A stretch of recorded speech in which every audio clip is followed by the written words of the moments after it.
Hello दोस्तों, welcome back to my channel knowledgeable brain. और आज हम डिस्कस करने वाले हैं स्ट्रक्चरलिज्म थ्योरी को। इसमें हम इसका फोकस, क्रिटिक्स और इसके की फीचर्स को डिस्कस करेंगे। चलिए बिना टाइम वेस्ट करे वीडियो की शुरुआत करते हैं।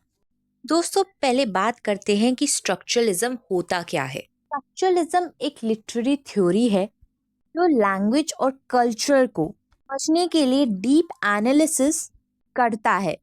जो स्ट्रक्चरलिस्ट होते हैं वो बिलीव करते हैं कि लिटरेचर और लैंग्वेज में छुपे हुए स्ट्रक्चर जैसे कि पैटर्न्स और जो स्ट्रक्चर्स होते हैं वो ह्यूमन एक्सपीरियंस को समझने में मदद करते हैं। स्ट्रक्चरलिज्म का मेन फोकस होता है टेक्स्ट के अंदर जो हिडन सिस्टम या स्ट्रक्चर्स होते हैं उसको समझना। अब बात करते हैं इसके की कंसेप्ट के बारे में, जो कि है language is a system of science. Ferdinand de Saussure जो एक स्विस लिंग्विस्टिस्ट हैं, उन्होंने स्ट्रक्चरलिज्म का फाउंडेशन रखा था।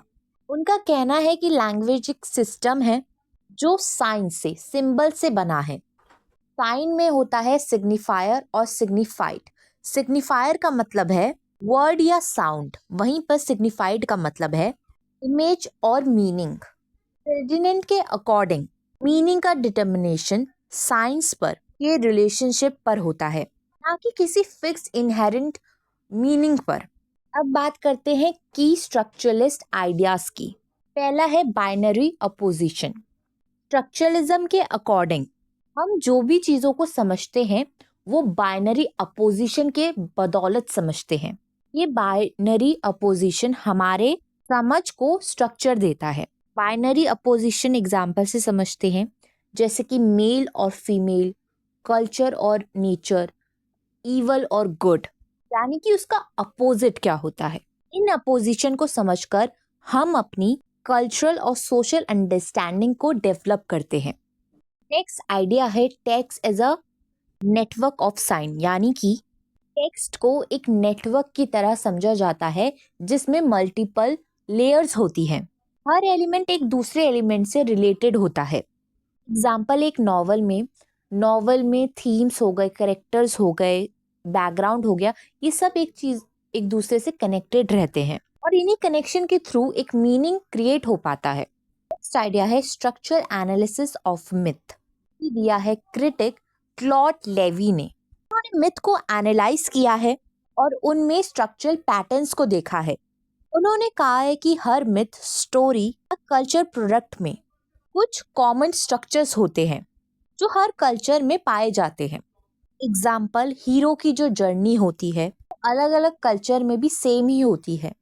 नेक्स्ट आइडिया है लैंग्वेज और पेरोल, जो कि एक फिक्स सिस्टम है रूल्स का जो हमारे लैंग्वेज को गवर्न करता है। पेरोल क्या है? एक्चुअल स्पीच या राइटिंग को जो इंडिविजुअल यूज करता है। ये लैंग्वेज का इंडिविजुअल एक्सप्रेशन होता है जो रूल्स और फ्रेमवर्क के अंदर होता है। अब बात करते हैं कुछ इम्पोर्टेंट स्ट्रक्चरलिस्ट क्रिटिक्स की। पहले बात करते हैं फ्रेडिनेंड दे सॉसरे, जिन्होंने लैंग्वेज को एक सिस्टम ऑफ साइंस समझा है। इसमें मीनिंग उनके रिलेशनशिप पर बेसिस होता है, ना कि किसी स्पेसिफिक वर्ड या ऑब्जेक्ट पर। नेक्स्ट क्रिटिक है क्लॉड लेवी स्ट्रॉ, जिन्होंने मिथ और कल्चर के नैरेटिव को बाइनरी अपोजिशन स्ट्रक्चर के थ्रू एनालाइज किया है। उन्होंने कहा है कि सभी स्ट्रक्चर में एक कॉमन स्ट्रक्चर होता है जो कि ह्यूमन माइंड का रिफ्लेक्शन है। नेक्स्ट क्रिटिक है रोलैंड बार्थ, जिन्होंने स्ट्रक्चरलेस आइडिया को लिटरेचर और कल्चर तक एक्सपेंड किया है। बार्थ ने कहा है कि टेक्स्ट के अंदर कुछ हिडन मीनिंग होते हैं जो लैंग्वेज और कल्चर के थ्रू रिवील होते हैं। नेक्स्ट क्रिटिक है सेस्वेतो तोदोरोवो, जिन्होंने नैरेटिव स्ट्रक्चर को एनालाइज किया है। जिन्होंने कहा है कि हर स्टोरी में एक बेसिक स्ट्रक्चर होता है। इसके अलावा रोलैंड बार्थ ने पॉलिटिक्स और साइंस को स्टडी भी किया है, जो कि स्ट्रक्चर के मीनिंग मेकिंग को समझाने में मदद करता है। तो हम बात करें स्ट्रक्चर एनालिसिस ऑफ लिटरेचर की। लिटरेचर में हर एक टेक्स्ट को एक कॉम्प्लेक्स स्ट्रक्चर के रूप में देखा जाता है, जिसमें थीम्स, कैरेक्टर्स, रिलेशनशिप और सेटिंग समझा जाता है। जैसे कि एग्जाम्पल जेम्स जॉयस की यूलजीज में मल्टीपल लेयर ऑफ मीनिंग है जो एक स्ट्रक्चर के थ्रू रिवील होता है। तो एक इजी एग्जांपल से समझते हैं, जैसे कि सिंड्रेला में इनिशियल सिचुएशन क्या होती है कि सिंड्रेला को ऑप्रेस्ड किया जा रहा है। एक हेल्पर आती है, एक फेरी गॉड मदर आती है कि कुछ मैजिक से हेल्प करती है। कॉन्फ्लिक्ट को दिखाया जाता है कि वो रात में मिडनाइट में अपने जो शू है उसको छोड़कर आ जाती है। तो रिजोल्यूशन को दिखाया जाता है, कैसे प्रिंस जो है उसकी स्लीपर से उसको ढूंढ लेता है। तो यहाँ पर क्या है, एक स्टोरी के अंदर स्ट्रक्चर ऑफ लेयर है। कुछ स्ट्रक्चरलिस्ट इस पर आर्ग्यू भी करते हैं सिंड्रेला का डीप स्ट्रक्चर है, बाकी सारी फेरी टेल्स जैसे कि snow white, beauty and the beast सब में सेम है। सब में बाइनरी अपोजिशन का यूज भी किया गया है, गुड और इवल साइड को दिखाकर।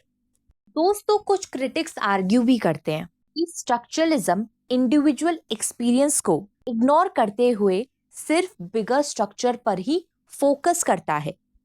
पोस्ट स्ट्रक्चरलिस्ट और मार्क्सिस्ट जो हैं क्रिटिक का कहना है कि स्ट्रक्चरलिज्म हिस्ट्री, कल्चर और ह्यूमन एक्सपीरियंस को ओवरलुक करता है।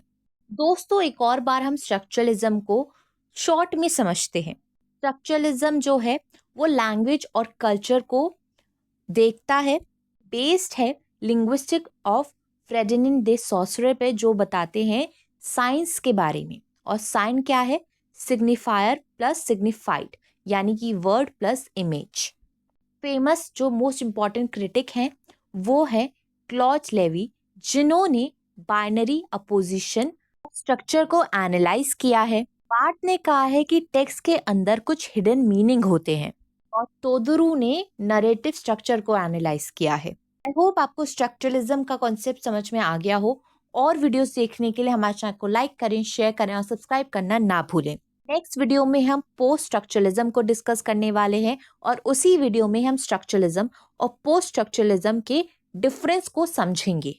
आज के लिए बस इतना ही। Thank you for watching this video.